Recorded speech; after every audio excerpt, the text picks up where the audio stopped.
고난 주간이 시작이 되는 종려 주일입니다. 예수님이 고난 당하기 위해서 예루살렘에 입성하시는 장면을 오늘 말씀을 통해서 함께 상고하기를 원합니다. 이 시간 우리 성령님 운행하셔서 여러분 마음들이 활짝 열리고 또 주님께서 여러분을 터치하실 때에 여러분의 영의 눈과 귀가 열려서 말씀이 들리기를 바라고 그 말씀이 믿어지는 은혜 역사가 있기를 주의 이름으로 축원합니다. 예수님께서 3년간 공생의 대부분을 갈릴리에서 보내셨어요. 그리고 마지막 한 주간을 예루살렘에서 보내셨습니다. 어찌 보면 지금 예루살렘으로 들어가는 것이 예수님에게 있어서는 그의 생애의 마지막 시간임을 알 수 있습니다. 이 마지막 여정 항상 중요하죠. 특히 내게 남은 시간이 일주일이다 라고 했을 때는 아마 대부분의 사람들은 그 시간을 참으로 의미 있고 가치 있게 보내려고 애를 쓸 것입니다. 예수님도 그러셨습니다. 예수님이 세례를 받고 십자가에 돌아가실 때까지 이 3년여 동안의 여정 속에 예루살렘에 들어가서 보내는 시간은 일주일이거든요. 그런데 여러분 복음서의 기록을 보면은 이 일주일의 고난 주간의 이 분량이 복음서 전체의 3분의 1을 차지하고 있다는 겁니다. 그것만 보아도 이 고난 주간의 일주일이 얼마나 중요한가, 그 속에 예수님이 전하고자 하는 복음의 진수가 담겨 있다는 것을 우리는 알게 됩니다. 예수님께서 예루살렘으로 들어가는 시기가 지금 유월절이 다가오고 있는 시기입니다. 유대인들은 명절이 되면은 세상에 흩어져 있던 사람들, 디아스포라들이 다 예루살렘으로 모이잖아요. 요세푸스라고 하는 역사학자의 기록을 보면은 가장 많게 모일 때는 100만 명까지 모였다고 합니다. 특별히 6월절은 명절 중에서 가장 큰 명절이기 때문에 더 많은 사람들이 모였을 거예요. 근데 대부분의 순례객은 순례를 하듯이 예루살렘으로 들어갈 때 대부분 걸어서 이렇게 도보로 들어갔습니다. 사실 예수님도 지금까지 이렇게 복음서를 보면 하나님의 나라를 이렇게 증거하기 위해서 대부분 걸어 다니셨습니다. 성경의 기록에 보면 뭐 말을 타거나 나귀를 타고 이동했다라는 기록이 없습니다. 그냥 걸어 다니셨어요. 근데 우리 예수님께서 마지막 이 예루살렘에 들어가는 이 순간만큼은 이전의 예수님의 모습과는 조금 다른 모습입니다. 이 감람산 이곳에서 예루살렘까지 1.5km 정도 되는데 지금과는 다르게 우리 예수님께서 나귀 새끼를 타고 들어가는 것을 보게 됩니다. 이 나귀를 구하는 것도 아주 특이하죠. 다른 사람에게 뭐 돈을 주고 나귀를 빌리는 것이 아니라 그냥 보이는 나귀를 풀어서 데리고 와라, 이렇게 제자들에게 명령합니다. 주인이 물어볼 거 아니에요. 왜 남의 것을 가지고 갑니까? 그랬을 땐 다른 말 하지 말고 주님이 쓰시겠다 하라, 이렇게 말하라는 거예요. 그래서 제자들이 순종하고 그렇게 했더니 그 나귀의 주인이 아무 말 하지 않고 순순히 내어주는 것입니다. 여러분, 사실 이전까지 우리 예수님은 가난한 자, 병든 자, 힘없고 소외된 자, 심지어 죄인까지 품으시면서 그들을 불쌍히 여기시고 그들을 치유하시고 회복시키시고, 그러면서도 자신을 드러내지 않으셨거든요. 이 일을 알리지 말라고 말씀하셨거든요. 그런데 예루살렘 입성을 앞두고는 그런 모습과는 좀 반대의 모습을 보이는 거예요. 여러분, 이 예수님의 모습 속에서 굉장한 우리는 카리스마를 느끼잖아요. 그냥 한마디로 툭 던졌을 때 어느 누구도 이의를 제기하지 못하고 그 권위 앞에 순복하는 그런 카리스마가 느껴지는 이런 대목입니다. 마치 예수님이 이 행동을 통해서 이렇게 말씀하시는 것 같아요. 이 세상에 존재하는 모든 것 다 내 것이다. 너희들은 그것을 관리할 뿐이다. 내가 필요할 때는 언제든지 너희 것을 내가 사용할 수 있다. 너희들은 그것을 거부할 명분이 없다. 왜? 그것은 내 것이기 때문이다. 이 나귀를 얻는 이 장면 속에 예수님이 이런 말씀들을 선포하고 계시는 것 같습니다. 그 예수님이 왜 이런 특이한 행동을 하실까? 이렇게 나귀를 얻고 또 걸어다녔던 예수님께서 예루살렘 입성할 때는 이렇게 나귀를 타는 특이한 행동을 하셨을까? 거기에는 어떤 분명한 의도가 있었겠죠. 우리에게 주시고자 하는 메시지가 있을 겁니다. 사실 나귀는 여러분 구약 성경을 읽어보면 왕과 메시아와 관련이 되어 있는 짐승입니다. 창세기 49장에 야곱의 유언에 보면 그 축복 가운데 나귀는 유다 지파로부터 나올 통치자와 긴밀하게 연결이 되어 있고요. 열왕기상 1장에 보면 다윗의 아들 솔로몬이 왕위에 오를 때 그 즉위식을 할 때 나귀를 타고 간 것을 우리는 보게 됩니다. 그렇다면 예수님의 이 나귀 탄 행동, 그것을 타고 예루살렘에 입성한다라고 하는 것은 예수님이 왕으로 지금 내가 예루살렘에 들어간다라는 것을 보여주고 있다는 것입니다. 그런데 왕은 왕인데 좀 세상의 왕과는 사뭇 다릅니다. 세상 왕은 백마를 타고 무기들로 무장한 호위병들을 앞세우고 화려하게 행차하지 않아요? 그런데 예수님은 어린 나귀를 탑니다. 그리고 이 사실 행렬은 왕의 행렬에 비하면 아주 초라한 행렬입니다.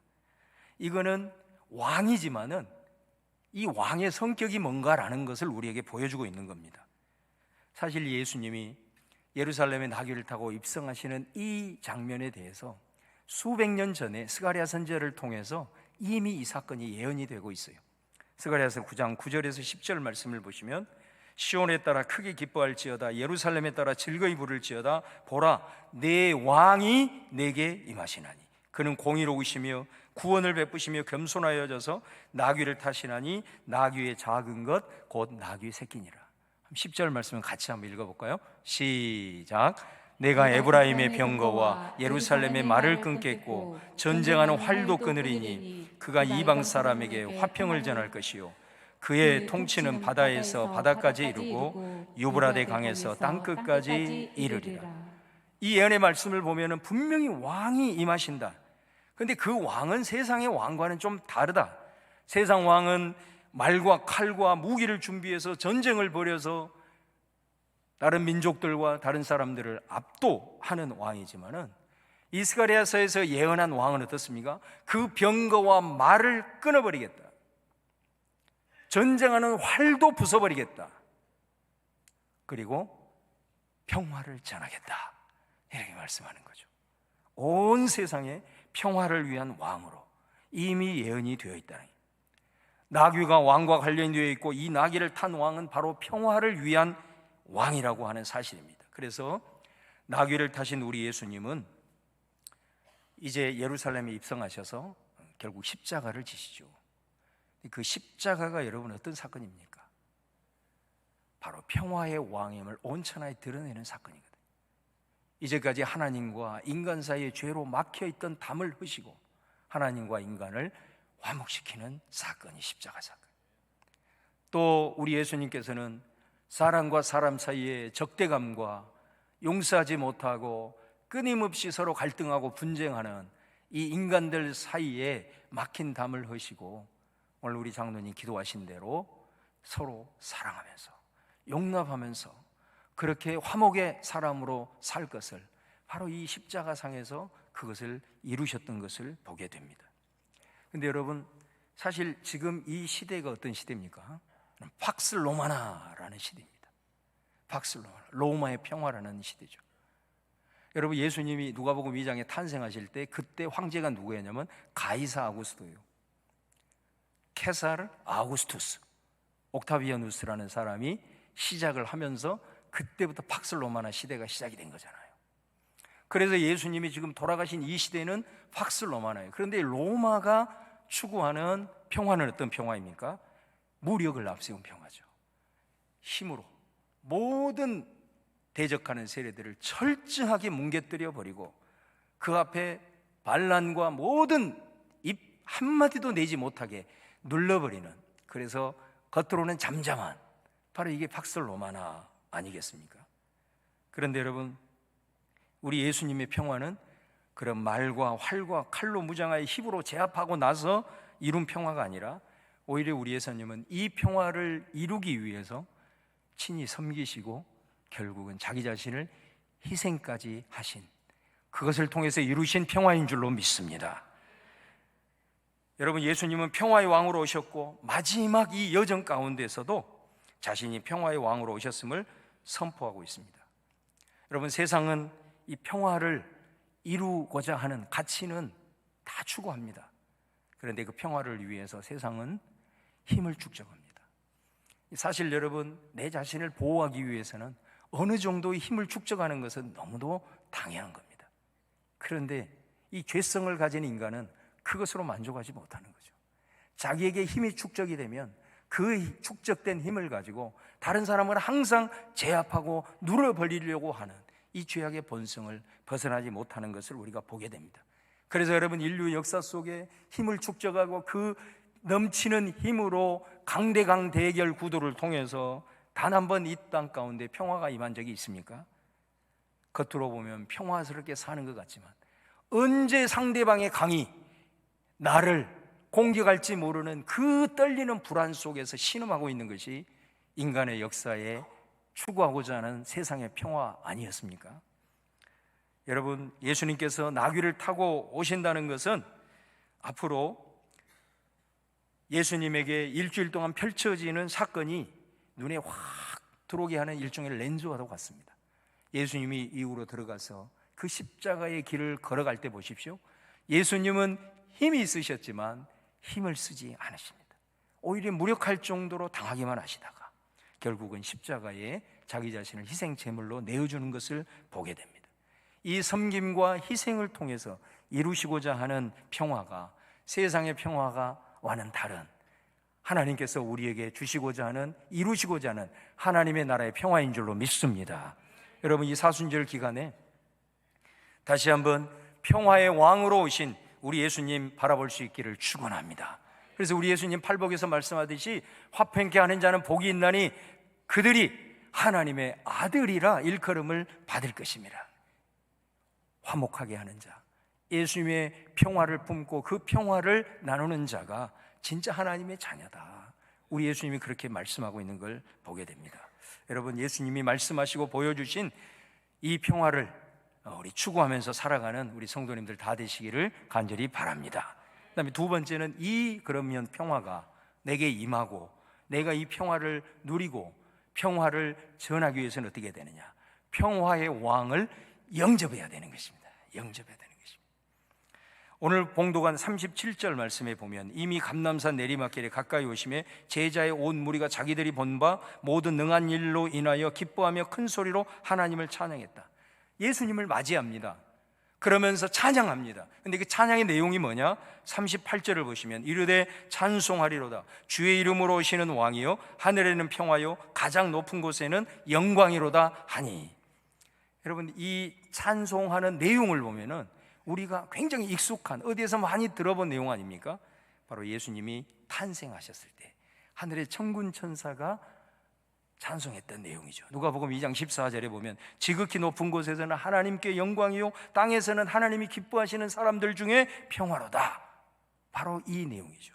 그런데 이 탄생하실 때에 천군 천사가 찬송했던 내용과 예수님이 마지막 십자가를 지기 위해서 예루살렘에 들어갈 때에 제자들이 하나님을 찬송했던 내용을 비교를 해보면 차이가 느껴집니다. 가장 높은 곳에서는 하나님께 영광, 이것은 둘 다 똑같은 공통적이에요. 그런데 어디에서 차이가 나냐면 탄생 때는 평화가 어디에서 이루어지느냐? 땅에서 이루어지는 거예요. 땅에서 이루어지는 거로 되어 있어요. 그런데 지금 찬양하는 장면은 평화가 어디에서 이루어집니까? 하늘에서 이루어져요. 이게 엄청난 차이예요. 어떤 암시를 던질까요? 사실 예수님이 예루살렘으로 입성하는 이 길은 예루살렘의 평화를 주기 위함이 아님을 알게 됩니다. 사실 예수님이 탄생했던 그때 천사들이 고지했던 것처럼 하늘에는 영광이요 땅에서는 평화라고 얘기했기 때문에 이 하늘의 평화가 예수님으로 인해서 예루살렘의 평화로, 그 땅 가운데 평화로 임해야 되지 않느냐, 이게 당연한 것 아니냐, 우리가 그렇게 생각할 수 있죠. 그런데 왜 천사들이 태어날 때는 땅에서는 평화, 그런데 예수님이 예루살렘에 입성할 때는 그 말이 바뀌어서 하늘의 평화라고 말씀하고 있을까요?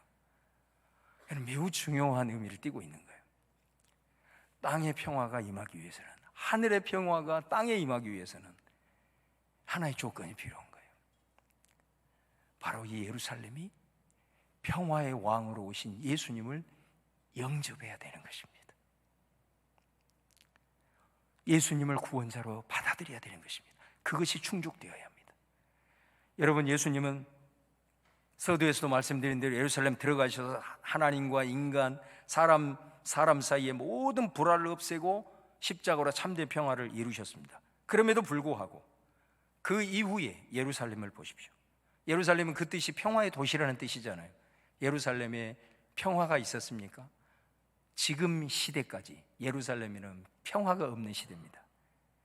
나중에 AD 70년에 돌 위에 돌 하나 안기지 않고 멸망하고 폐가 되었고, 지금도 전 세계에서 가장 극심한 분쟁 지역이 되고 있는 것이 예루살렘이에요. 왜 그럴까요? 진정한 하늘의 평화가 땅에 임하기 위해서는 평화의 왕으로 오신 그 예수님을 영접하고 그의 통치 아래 우리가 들어갈 때만이 하늘의 평화가 예수님을 통해서 땅의 평화로 임하실 줄로 믿습니다. 예루살렘은 예수님을 영접하지 않았어요. 그러니 그들에게는 하늘의 평화가 땅의 평화가 되지 못하는 것입니다. 오늘 여러분, 방금 우리가 봉독한 37절을 다시 보시면 누가 하나님을 찬양합니까?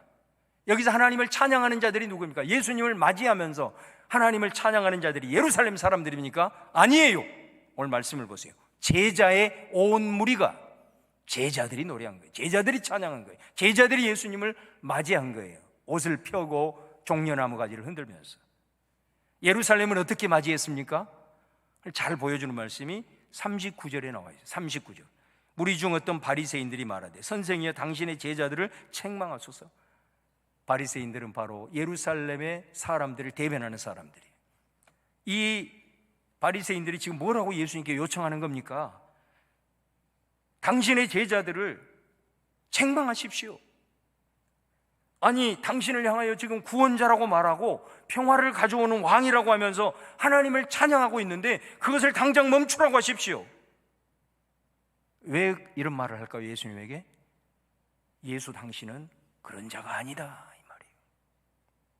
이게 바리새인들의 외침이고 예루살렘이 예수님을 대하는 방식이었단 말이에요. 지금까지 예수님을 따라다니면서 예수님의 행적을 보고 예수님의 말씀을 들었음에도 불구하고 예수님에 대해서 대하는 방식의 모습이 바로 장차 예루살렘이 예수님을 대하는 방식이다. 그때 예수님이 뭐라고 대답합니까? 오늘 봉독한 40절에 보면 대답하여 이르시되 내가 너에게 말하노니 만일 이 사람들이 침묵하면 돌들이 소리 지르리라, 이렇게 말씀해요. 생명 없는 돌들도 내가 하나님이 보내신 구원자의 왕임을 알고 있는데 그렇게 많은 것을 보고 들었음에도 불구하고 깨닫지 못하는 너희들은 이 굴러다니는 돌보다 너희들이 과연 낫다고 말할 수 있느냐? 우리 예수님이 책망하고 있는 것 아니겠습니까?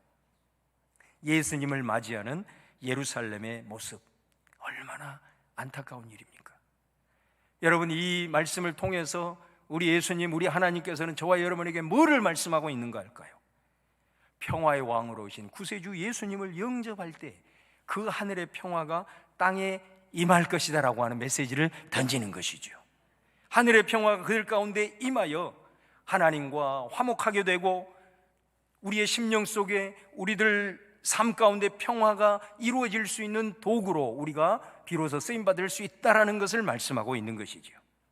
여러분, 예수님이 지금 평화의 왕으로 우리 가운데 오신다고 하더라도 우리를 구원자로 예수님을 구원자로 고백하지 못하고 평화의 왕으로 우리가 받아들이지 않으면 그 평화는 우리와는 아무 상관이 없는 거죠.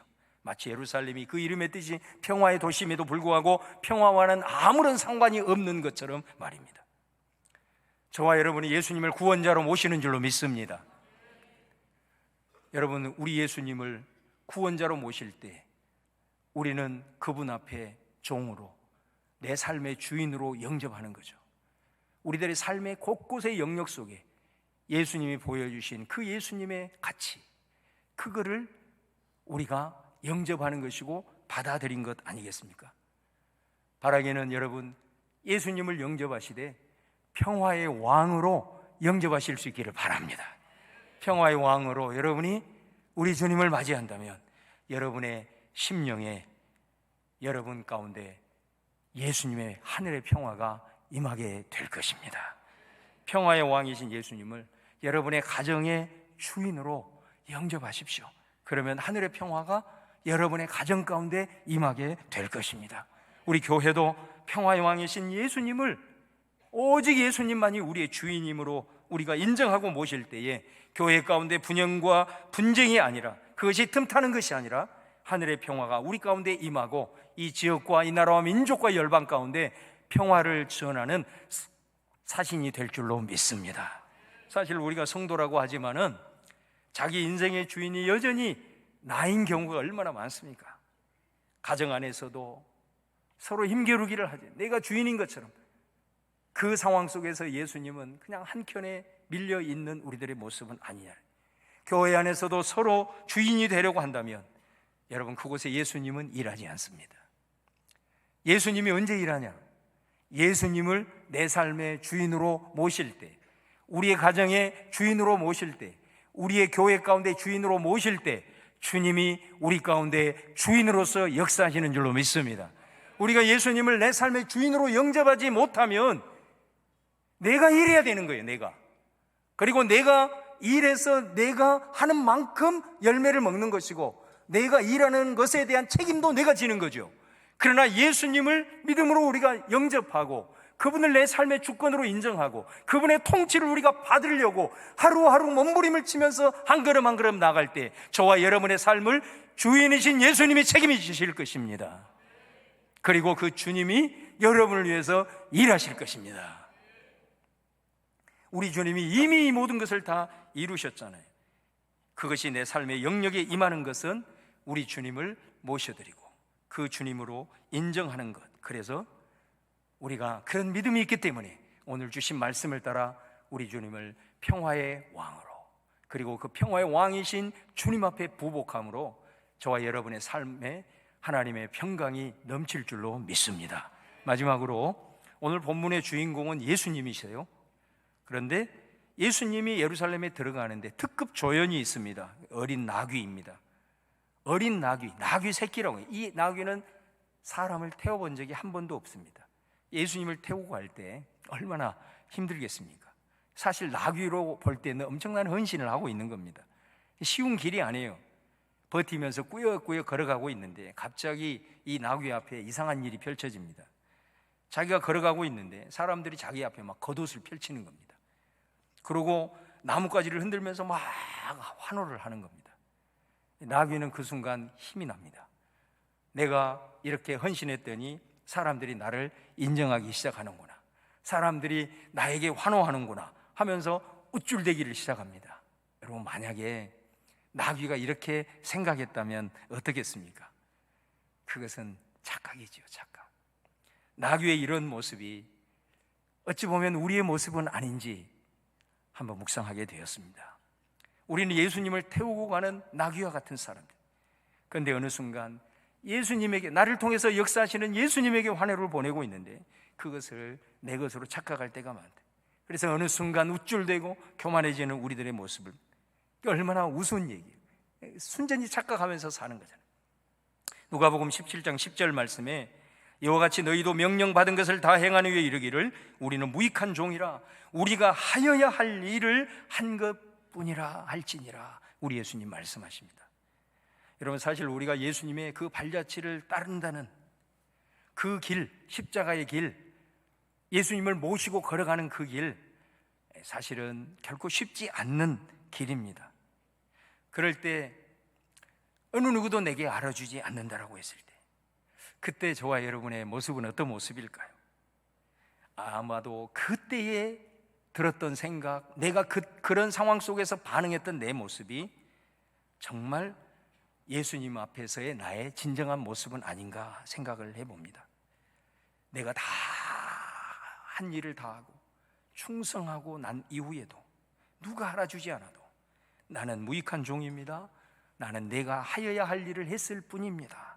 이것이 예수님을 모시고 인생의 여정 속에서 십자가의 길을 걸어가는 나귀, 종의 모습인 줄로 믿습니다. 여러분, 사실 그 길이 힘들기 때문에 돌이켜보면 하나님을 더 붙드는 것 같습니다. 내 힘으로 할 수 있다면, 그리고 내가 이 일을 할 수 있다면 우리는 여전히 내 지혜와 내 능력을 의지하지만 참 이 십자가의 길, 주님을 태우고 가는 이 나귀의 길이 결코 쉽지 않기 때문에 그 순간 우리는 더 하나님을 붙들고 더 하나님께 무릎 꿇고 더 하나님을 의지하는 것 같습니다.